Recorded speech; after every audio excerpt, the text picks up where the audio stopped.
warahmatullahi wabarakatuh. Perkenalkan, nama saya Nabila Anggraini dari jurusan S1 Akuntansi dengan NPM 2111031075. Di sini saya akan membuat resume mengenai kegiatan PKKMB Unila yang dilaksanakan pada tanggal 18 Agustus 2021 hingga 22 Agustus 2021. Adapun kegiatan-kegiatan yang dilaksanakan pada hari pertama, yaitu pada tanggal 18 Agustus 2021 adalah pada hari pertama, acara yang dilakukan yaitu rapat senat. Setelah itu dilanjutkan dengan sambutan yang disampaikan oleh Bapak Menteri Pendidikan dan Kebudayaan Republik Indonesia, yaitu Bapak Nadiem Makarim, mengenai program Merdeka Belajar Kampus Merdeka. Setelah mendengarkan kegiatan sambutan dari Bapak Menteri Pendidikan dan Kebudayaan, yaitu Bapak Nadiem Makarim, selanjutnya kegiatannya adalah penyampaian materi-materi yang disampaikan oleh Bapak Rektor serta Wakil-Wakil Rektor.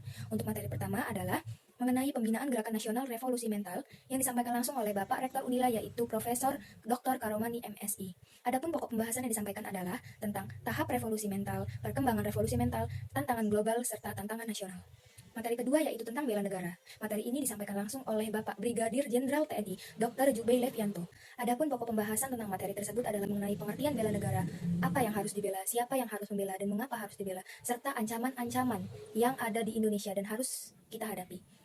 Selanjutnya adalah penyampaian materi ketiga tentang bahaya intoleransi, radikalisme, dan terorisme yang disampaikan langsung oleh Bapak Komjen Pol Profesor Rafli Amar. Adapun pokok pembahasan yang disampaikan oleh beliau mengenai topik tersebut adalah tentang terorisme, radikalisme, serta strategi apa yang harus dilakukan untuk pemberantasan radikalisme dan terorisme yang ada di Indonesia. Setelah itu materi keempat yaitu tentang etika bermedia sosial yang disampaikan langsung oleh Kominfo. Adapun pokok pembahasan yang ada di dalam materi ini adalah tips atau cara untuk bermedia sosial yang baik dan benar. Itulah kegiatan yang dilakukan pada hari pertama dan materi-materi apa saja yang disampaikan pada hari pertama. Dilanjutkan kegiatan PKKMB pada hari kedua yaitu 19 Agustus 2021. Adapun kegiatan-kegiatan yang dilakukan pada hari itu adalah penyampaian materi-materi. Materi pertama yaitu tentang pengelolaan perguruan tinggi di era kenormalan baru. Materi ini disampaikan langsung oleh Profesor Dr. Asep Sukohar Esket MKes. Adapun pokok pembahasan dari materi tersebut adalah mengenai protokol kesehatan COVID-19, bagaimana cara Unila untuk menghadapi pandemi COVID-19 ini, serta inovasi masyarakat untuk menghadapi COVID-19 dan penggunaan aset-aset Unila. Materi yang kedua yaitu tentang sistem pendidikan tinggi dan implementasi MBKM Merdeka Belajar Kampus Merdeka di era industri 4.0 yang disampaikan langsung oleh Profesor Dr. Heriandi, SHMS. Adapun pokok pembahasan pada materi ini adalah mengenai tujuan umum dan bentuk pendidikan di sistem perguruan tinggi, serta apa itu sistem kredit semester, dasar hukum MBKM, dan apa tujuan MBKM. Dilanjutkan dengan materi ketiga, yaitu tentang etika dan norma kehidupan kampus yang disampaikan langsung oleh Bapak Profesor Dr. Yulianto, MSI. Adapun pokok pembahasan mengenai topik tersebut adalah tentang pengertian serta peranan etika, perbedaan etika, etiket, dan norma, dampak sosial etika bagi mahasiswa, dan tujuan kegiatan yang ada di perguruan tinggi. Kemudian dilanjutkan lagi dengan materi keempat, yaitu tentang kerjasama internasional dalam mewujudkan World Class University yang disampaikan langsung oleh Bapak Profesor Insinyur Soeharto, PhD. Adapun pokok pembahasan yang disampaikan mengenai materi tersebut adalah mengenai strategi yang dilakukan Unila untuk menuju World Class University, serta strategi kerjasama yang dilakukan dengan berbagai mitra. Hari ketiga, yaitu pada tanggal 20 Agustus 2021 adalah PKKMB khusus Fakultas Ekonomi Bisnis. Adapun kegiatan-kegiatan yang ada pada hari itu adalah hampir sama dengan hari-hari kemarin, yaitu penyampaian materi-materi. Tetapi kali ini materi-materi disampaikan oleh dekan serta wakil-wakil dekan. Nah, langsung saja materi pertama yaitu tentang pembelajaran di perguruan tinggi di era 4.0 yang disampaikan langsung oleh dekan dari Fakultas Ekonomi dan Bisnis, yaitu Bapak Dr. Nairobi SEMSI.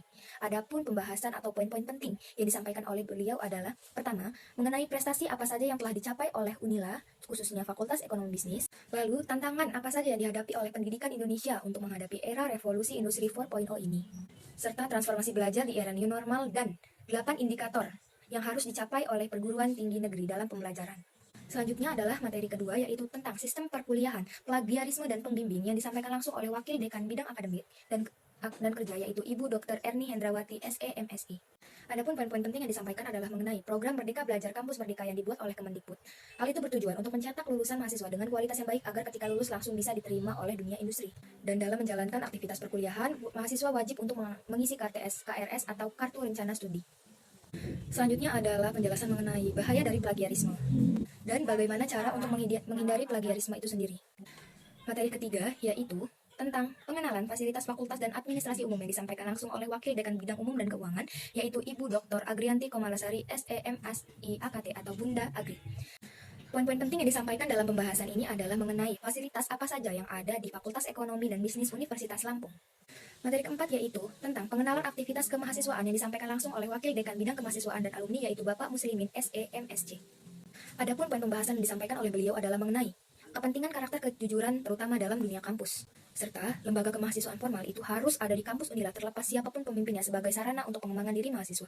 Dari situlah mahasiswa bisa mengembangkan soft skill atau kegiatan non-akademik mereka sesuai dengan kreativitas, bakat, dan kemampuan. Selanjutnya adalah pengenalan mengenai kelas internasional. Adapun pembahasan yang mengenai materi tersebut adalah bagaimana cara untuk masuki kelas internasional, apa saja yang ada di kelas internasional. Setelah itu langsung dilanjutkan ke materi kelima, yaitu materi terakhir pada hari ketiga, yaitu tentang revolusi mental bagi mahasiswa baru yang disampaikan oleh Bapak Dr. Habibullah Jimat SEMSI selaku dosen jurusan manajemen dari Fakultas Ekonomi dan Bisnis Universitas Lampung. Pokok-pokok pembahasan yang disampaikan oleh beliau mengenai materi tersebut adalah pengertian dari revolusi mental, mengapa revolusi mental itu penting, nilai-nilai yang terkandung dalam revolusi mental, dan tantangan serta perubahan apa yang harus kita hadapi untuk menghadapi revolusi mental. Pada hari keempat PKKMB yaitu masih sama, yaitu PKKMB Fakultas Ekonomi dan Bisnis, namun lebih ke jurusan masing-masing. Saya sebagai jurusan akuntansi menerima materi pertama yang disampaikan oleh Bapak Ibu dosen-dosen jurusan yang ada di akuntansi. Adapun pokok pembahasan yang disampaikan pada materi ini adalah mengenai sistem pembelajaran di Unila terutama untuk jurusan akuntansi. Setelah kegiatan tersebut dilanjutkan dengan kegiatan bersama dengan jurusan-jurusan lain yaitu tentang perkenalan lembaga kemahasiswaan yang ada di kampus Unila. Lembaga kemahasiswaan yang ada di kampus Unila yaitu ada 11. Selain itu ada penjelasan lebih detail mengenai PKM dan MAPRES atau mahasiswa berprestasi yang disampaikan oleh narasumber. Hari 5 PKKMB yaitu pada tanggal 22 Agustus 2021. PKKMB pada hari ini dilaksanakan langsung oleh BEM FEB Unila. Adapun kegiatan-kegiatan yang kami lakukan pada tanggal 22 Agustus adalah penampilan yel-yel yang dilakukan oleh masing-masing kelompok, penyampaian materi oleh narasumber, pengenalan lebih lanjut mengenai lembaga kemahasiswaan yang ada di Fakultas Ekonomi dan Bisnis Unila, serta finalisasi, mulid mahanai, final lomba orasi, serta final lomba inaugurasi dan yel-yel. Setelah itu acara ini ditutup langsung oleh Gubernur BEM FEB. Dan itu saja kegiatan-kegiatan PKKMB yang dilaksanakan selama 5 hari. Saya hadapi kegiatan PKKMB Universitas Lampung serta kegiatan PKKMB Fakultas Ekonomi dan Bisnis ini cukup excited dan sangat senang karena walaupun kegiatan ini dilakukan secara daring atau online, tetapi kegiatan ini bisa berjalan lancar, penyampaian materinya pun sangat-sangat bisa dimengerti sehingga itu merupakan bekal dari kami agar kami bisa beradaptasi di lingkungan kampus yang baru.